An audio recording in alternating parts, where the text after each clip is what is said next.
반갑습니다. 디낙TV입니다. 오늘은 영등철을 지나 금오기가 되기 전까지 봄철에 감성돔 낚시를 할 때 어떻게 하는지 알아보겠습니다. 이 영상은 월간 바다낚시 앤 시루어 2022년 4월호에 연재된 김정욱의 릴지낚시 이론과 실전 23편 봄 감성돔 맞춤 공략법 연구라는 기사를 바탕으로 만들었습니다. 이 기사의 필자인 김정욱 씨는 거제도 지세포에서 갯바위 낚시 전용선인 해리모를 운영 중이며 쯔리겐과 랜서 그리고 퀴마 필드 테스트로 활동하고 있는 릴지 낚시 전문가입니다. 봄이 시작된다는 입춘이 지나간 지도 어느새 한 달이 훌쩍 지났습니다. 입춘은 음력으로 1월 4일이며 양력으로는 올해 2월 4일이었습니다. 절기상으로는 봄이 시작된 지 벌써 한 달 반이나 지난 셈입니다. 봄 기운이 완연해지고 있습니다. 하지만 날씨는 어느 때보다 변덕이 심합니다. 입춘을 넘기면 서서히 남서풍이 불기 시작합니다. 남서풍은 따뜻한 기온이 이어지는 시즌이 도래했음을 알려주는 신호탄입니다. 그러다가 갑자기 북동풍이 몰아닥치기도 하는데 이런 날에는 날씨가 하루아침에 추워지기도 합니다. 곧 감성돔 금어기입니다. 감성돔 금어기가 5월 한 달이라는 것은 모두 다 알고 계시죠? 어족자원 보호를 위해서 감성돔 금어기는 반드시 지켜져야 합니다. 3월 중순에서 4월 말은 마지막 감성돔 시즌이라고 할 수 있습니다. 이번 호에서는 봄 감성돔이 가진 고유 습성과 필자 경험을 바탕으로 3월 중순에서 4월 말 감성돔 낚시 방법론에 대해 이야기하려 합니다. 초봄 감성돔 조항은 수온 따라 달라집니다. 수심은 감성돔 포인트 가치를 결정하는 핵심 기준입니다. 낚시인 대부분은 수심이 얕은 곳보다는 깊은 곳이 감성돔 포인트로 더 적당하다고 말합니다. 완전히 틀린 얘기는 아니지만 필자 생각과는 거리가 있습니다. 초봄은 바닥까지 떨어졌던 수온이 더 이상 하락하지 않고 안정되는 시기입니다. 하지만 연중 최저 수온기라는 사실은 달라지지 않습니다. 만약 수온이 전날보다 조금이라도 떨어진다면 감성돔 조항에 미치는 영향은 매우 큽니다. 따라서 초봄 감성돔 조항에 미치는 영향 중에서 포인트보다 수온 변화가 훨씬 큰 날이 많습니다.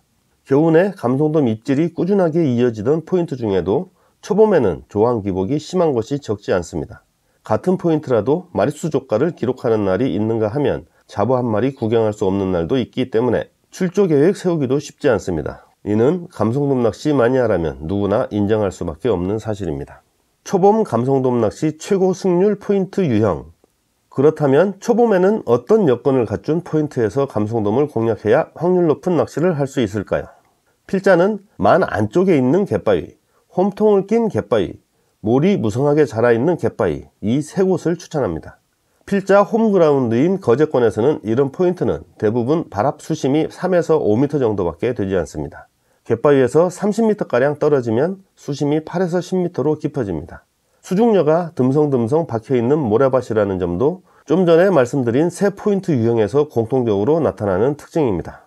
봄 감성돔이 앞에서 언급한 포인트 유형 세 곳을 특히 좋아하는 이유는 무엇일까요?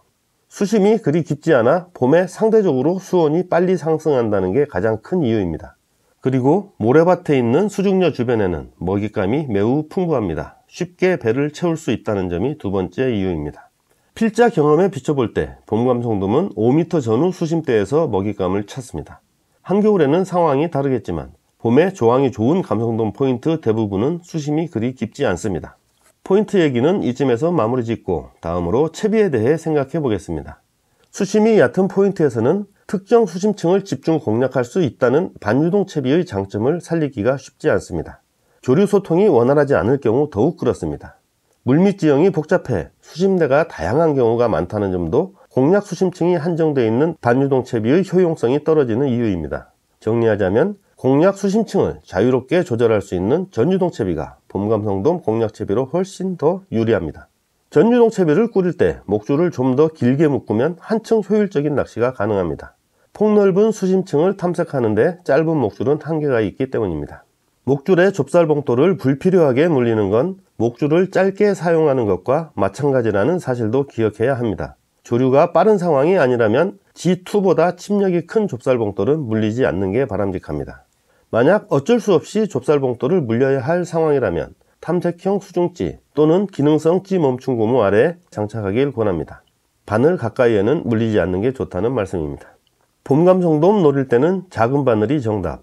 필자는 봄 감성돔을 노릴 때 작은 바늘을 주로 씁니다. 감성돔 전용 바늘 1, 2호를 기본으로 사용합니다.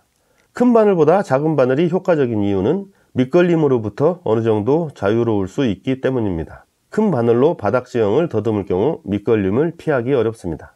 감성돔이 입질할 때 느끼는 이물감이 적다는 장점도 큽니다. 작은 바늘을 사용하면 감성돔이 미끼를 입안 깊숙이 넘길 확률이 자연스럽게 높아집니다. 감성돔은 바늘이 입 주위에 걸렸을 때 힘을 더욱 강하게 씁니다. 그만큼 바늘이 벗겨질 확률도 높습니다. 반면 완전히 삼켜서 바늘이 목구멍 안쪽에 걸렸을 때는 감성돔이 힘을 당차게 쓰더라도 쉽게 벗겨지지 않습니다. 문제는 봄 감성돔이 바늘, 즉 미끼를 입안 깊숙이 삼키도록 만들기가 쉽지 않다는 사실입니다. 식욕이 오른 상태이긴 하지만 여전히 경계심이 높기 때문에 바늘이 입 주위나 주둥이 옆에 걸리는 경우가 많습니다. 작은 바늘을 쓰면 삼키게 만들 확률이 높아집니다.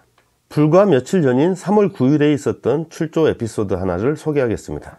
필자 지인 중에 매주 한두 번씩 출조를 감행하는 열혈 낚시인 두 분이 있습니다.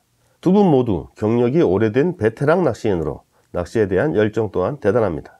이해를 돕기 위해 그 두 분을 각각 1번 조사와 2번 조사로 부르겠습니다.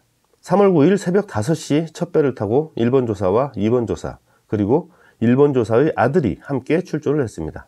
참고로 1번 조사 아들은 낚시 경험이 거의 없는 왕초보로 지금까지 감성돔을 한 마리도 낚아본 적이 없습니다. 함께 내린다는 얘기에 3명이 낚시할 수 있는 포인트를 선정해 하선을 시켜드렸습니다. 포인트 설명까지 상세히 한 다음에 낚싯배를 뺐습니다. 1번 조사는 아들에게 전유동 채비를 만들어줬습니다. 1번 조사와 2번 조사는 반유동 채비를 사용한 장타 낚시로 감성돔을 공략했습니다. 조류가 갯바위 쪽으로 밀려 들어오는 상황이라 반유동 채비를 사용한 1번 조사와 2번 조사는 미채비 운용에 애를 먹었습니다. 반면 전유동 채비를 사용한 1번 조사의 아들은 채비를 멀리 던진 후 밀려드는 조류에 태워 천천히 미채비를 가라앉히는 식으로 낚시를 해 56.5cm에 달하는 초대형급 감성돔을 걸어냈습니다. 바로 이 사진이 지난 3월 9일 56.5cm에 달하는 초대형급 감성돔을 낚은 강민중 군입니다. 그날 1번 조사와 2번 조사는 큰 충격을 받았습니다. 바다낚시 왕초보가 전유동 채비를 써 그것도 발밑에서 거물 감성돔을 걸었으니 그럴만 합니다.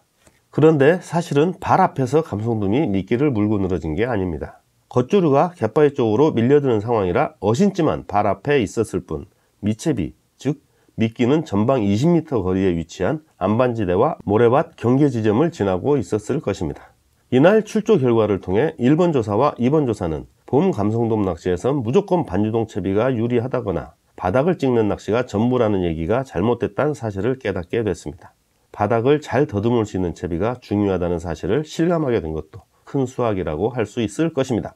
사진은 3월 초에 거제권 금거리섬 갯바위에서 49cm와 52cm 감성돔을 각각 걸어 묵직한 손맛을 즐긴 전종혁 씨와 곽영철 씨입니다. 초봄은 감성돔의 먹성이 좋은 한편 경계심이 강한 시기입니다. 수온이 바닥을 찍고 상승하기 시작하는 때지만 날씨가 매우 변덕스러운 시기이기도 합니다.